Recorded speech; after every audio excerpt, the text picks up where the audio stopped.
Hi Patrick, really great session last week, mate.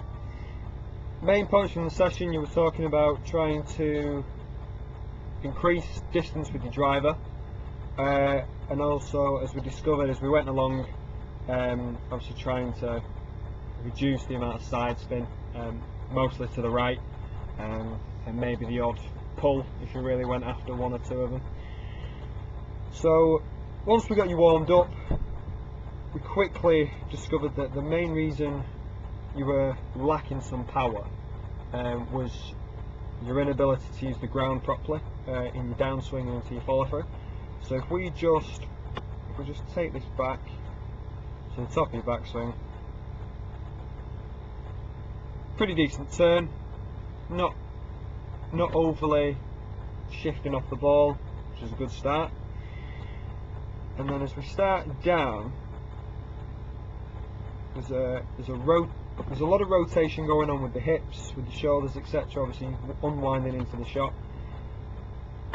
And as we just get through into impact here, you see how you're still sinking down. You see how the left leg here,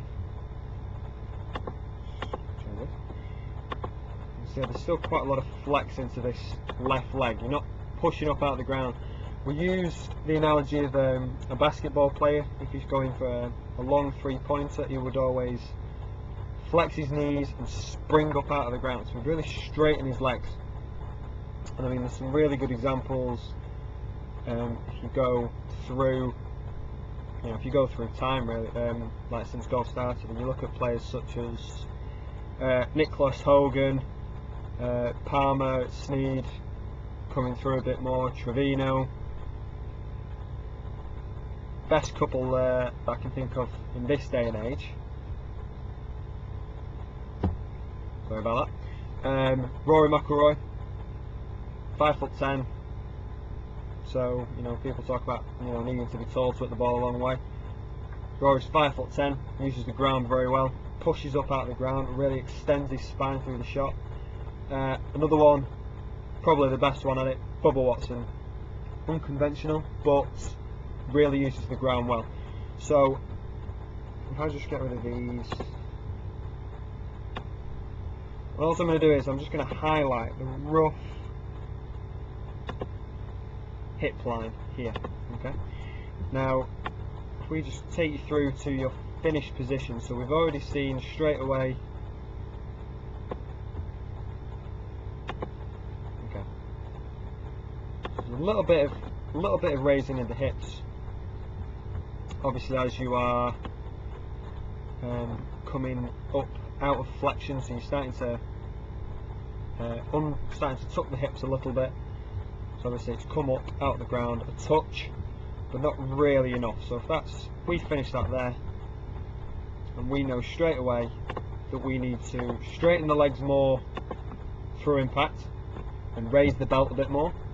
A really good drill that we had you doing was to try and hit the ball as far as you can with a very restricted backswing. And what that does is it teaches you to use everything possible to try and gain distance. Obviously, length of your backswing, if it's very limited, which it is here, so if we just start this back, if this is now the length of your backswing, the only way you can really generate any sort of power is by really using your body and pushing up out of the ground. So if we just follow this one through, you can see there the legs are straightening. Yeah, fair enough, we're not quite getting, obviously we're not really getting the hip movement forward, but there's not really enough time in your swing for you to do that. But you can see straight away here, just by this little move here, you can already see that you're starting to push up out of the ground. Now if I just get rid of that, go back to the start,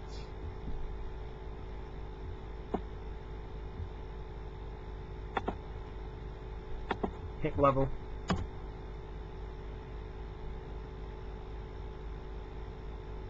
shorten backswing and really push up.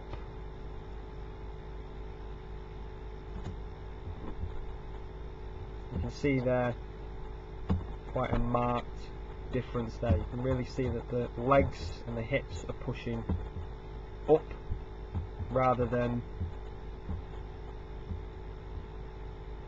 working, oh, excuse it, rather than just working this way. So you really want to straighten the legs and push up out of the ground. Now if we just have a look at this one a bit later on, obviously in full flow.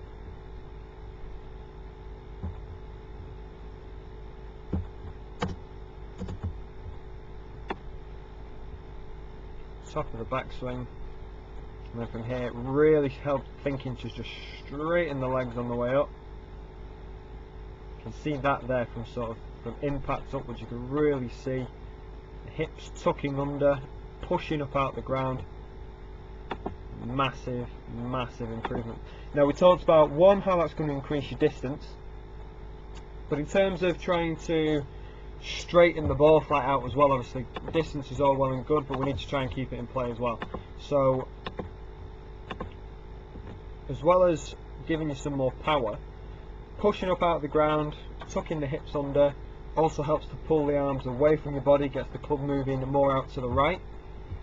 And also just in the setup, it's quite a small thing, but it actually makes quite a large difference. Now if I just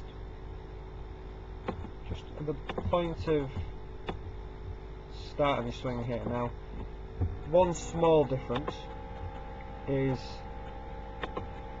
the direction that the shaft sits at setup. Now you can see there it's not a lot, but you can see that the butt end of the club actually sits behind the club slightly, and we've discussed how if we think